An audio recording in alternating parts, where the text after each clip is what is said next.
anak-anak ibu semuanya. Bagaimana kabarnya hari ini? Puji Tuhan kalau anak ibu semuanya sehat-sehat ya. Nah, sebelum memulai pembelajaran kita pada pagi hari ini, kita berdoa terlebih dahulu ya. Berdoa menurut iman dan keyakinan dimulai. Berdoa selesai. Nah, ibu mau menginformasikan bahwa link absensi sudah ibu kirim ya lewat WA Group. Ibu harap setelah pertemuan kita pagi hari ini, anak-anak mengisi link absensi tersebut. Baik, masih semangat kan pada pagi hari ini kita belajarnya? Puji Tuhan kalau masih semangat. Nah, jadi pada pembelajaran kali ini kita akan belajar pada tema 2 yaitu selalu berhemat energi dan subtema 2 manfaat energi pada pembelajaran 1. Nah, pembelajaran pada sebelumnya kita juga sudah belajar tentang energi. Masih adakah yang ingat di sini apa itu pengertian energi? Ya, benar sekali. Energi adalah kemampuan untuk melakukan suatu usaha ataupun suatu perubahan. Tetapi energi ini tidak bisa dihancurkan ya anak-anak, tetapi hanya bisa diubah dari satu bentuk ke bentuk yang lainnya. Tapi energi ini dikategorikan menjadi 2 kategori loh. Ayo, masih ada yang ingat? Iya, benar sekali. Sumber energi ini dibedakan menjadi 2 kategori, yaitu sumber energi yang tidak bisa diperbaharui dan sumber energi yang bisa diperbaharui. Sekarang ibu akan menjelaskan terlebih dahulu sumber energi yang tidak bisa diperbaharui. Jadi, sumber energi yang tidak bisa diperbaharui adalah sumber daya energi yang akan habis bila terus digunakan dan tidak dapat dibentuk kembali. Jadi, sumber energi yang tidak bisa diperbaharui ini akan habis ya anak-anak jika kita menggunakannya secara terus-menerus dan tidak akan bisa lagi diperbaharui. Energi ini tidak akan bisa dibentuk kembali lagi. Contohnya apa saja?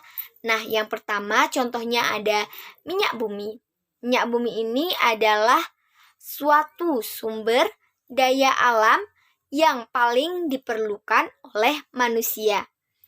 Hasil olahan minyak bumi bisa digunakan untuk menyalakan tenaga listrik, menggerakkan dan menjalankan kendaraan bermotor. Seperti jika kita mengendarai motor ataupun mobil, kita pasti mengisi minyaknya terlebih dahulu, baru bisa kita kendarai, baru motor dan mobil itu bisa berjalan dan menyalakan tenaga mesin pabrik. Walaupun minyak bumi ini banyak sekali kegunaannya bagi manusia, tetapi jumlahnya sangatlah terbatas serta tidak dapat diperbaharui. Yang selanjutnya ada gas bumi.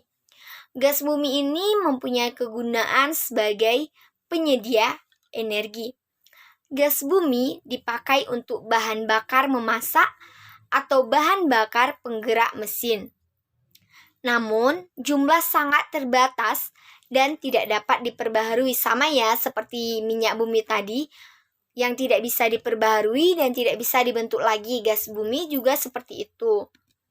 Nah, sekarang kita masuk ke sumber energi yang bisa diperbaharui. Jadi, sumber energi yang dapat diperbaharui adalah sumber daya energi yang dapat terus digunakan tanpa batas waktu tertentu dan tidak akan pernah habis. Apa saja contohnya? Contohnya yang pertama adalah panas. Jadi dari manakah bersumber panas ini? Adakah yang bisa menjawab? Ya, benar sekali. Panas ini berasal dari panas matahari maupun panas di bumi sendiri. Jadi panas ini dapat digunakan sebagai sumber pembangkit listrik, baik pembangkit listrik tenaga matahari maupun pembangkit listrik tenaga panas bumi. Nah, yang selanjutnya ada air. Jadi, air ini dapat digunakan sebagai sumber daya energi, yaitu pembangkit listrik tenaga air. Beda dengan panas tadi ya. Di panas tadi, pembangkit listrik tenaga panas bumi. Tetapi di air yaitu pembangkit listrik tenaga air. Jadi, kekuatan air yang mengalirkan ataupun mengaktifkan turbin, yang mengaktifkan generator yang kemudian membangkitkan listrik. Selanjutnya kita akan masuk kepada manfaat energi. Apa saja sih manfaat energi bagi kehidupan kita sehari-hari? Ya, manfaat energi itu sangatlah banyak. Ibu akan mengambil beberapa contoh manfaat energi. Jadi yang pertama itu ada manfaat energi angin. Apa saja sih Bu manfaat energi angin itu? Nah, jadi yang pertama manfaatnya itu menggerakkan kapal layar.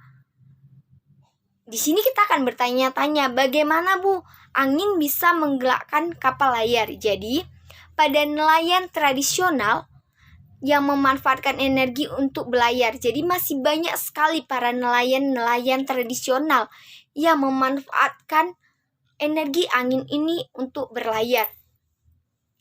Banyak sekali kegunaannya. Selain tidak berisik, pemanfaatan energi angin ini juga lebih hemat biaya dan bisa mencegah dari pencemaran udara. Namanya juga tidak menggunakan minyak bumi. Ya pastinya tidak akan bisa terjadinya pencemaran udara. Nah, yang selanjutnya membantu pesawat terbang. Bagaimana bisa angin membantu pesawat terbang? Nah, jadi walaupun pesawat terbang menggunakan peralatan dan mesin yang canggih, namun pesawat terbang ini tetap memanfaatkan energi angin untuk terbang dan bergerak.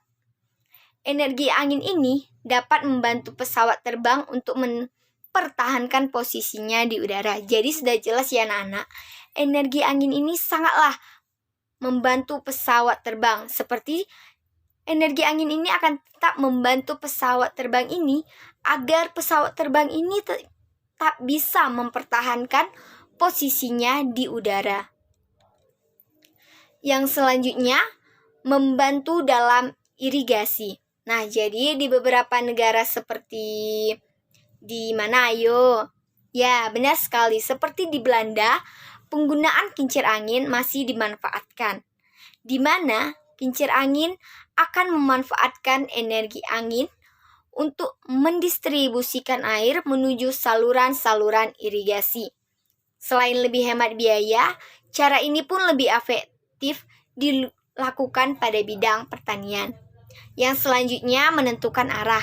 Tentunya kita sering sekali menggunakan energi angin ini sebagai penentu arah kita, di mana arah utara, timur, barat, dan selatan.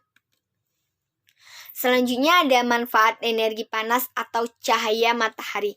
Jadi, berbeda dengan sumber energi lainnya, energi matahari disebut sebagai sumber energi yang tidak bisa habis.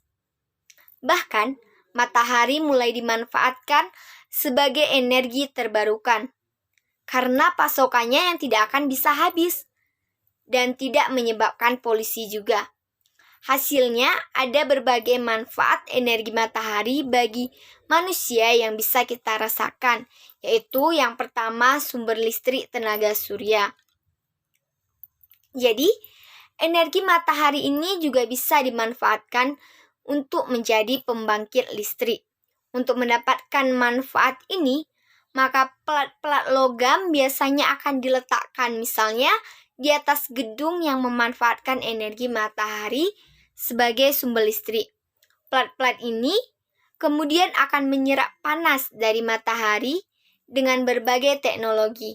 Panas matahari akan diubah menjadi listrik. Seperti itulah proses dari sumber listrik tenaga surya ini. Yang terakhir, Ibu akan membahas tentang manfaat matahari di bidang pertanian ataupun rumah kaca.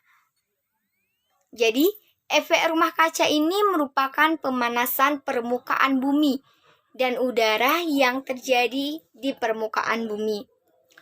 Proses ini terjadi saat gas di atmosfer bumi membuat panas dari matahari jadi terperangkap. Meski efek rumah kaca buruk bagi bumi, pada bidang pertanian, rumah kaca sangat berguna. Nah, jadi seperti itulah manfaat-manfaat dari sumber energi ini. Jadi di terakhir Ibu hanya ingin memberitahu pada anak-anak bahwa kita harus bisa menghemat energi seperti mematikan listrik jika di siang hari, tidak menyalakan kipas angin jika tidak diperlukan seperti itu. Nah, jadi kesimpulan pada pembelajaran hari ini, adakah yang ingin menyampaikan kesimpulan? Atau mungkin ada anak-anak Ibu yang ingin bertanya?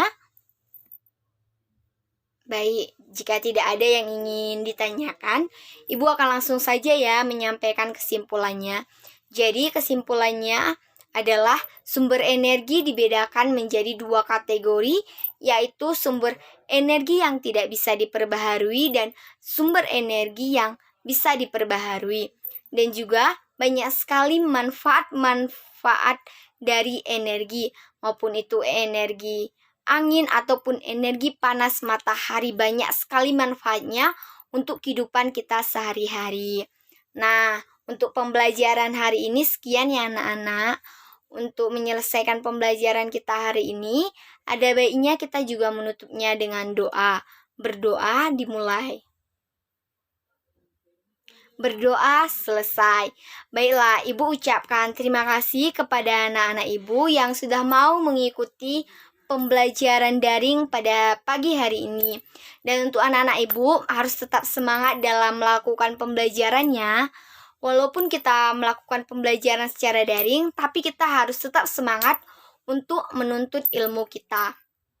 Nah, dan jangan lupa ya anak-anak untuk mengisi link absensi yang telah Ibu bagikan lewat WA Group. Selamat pagi anak-anak.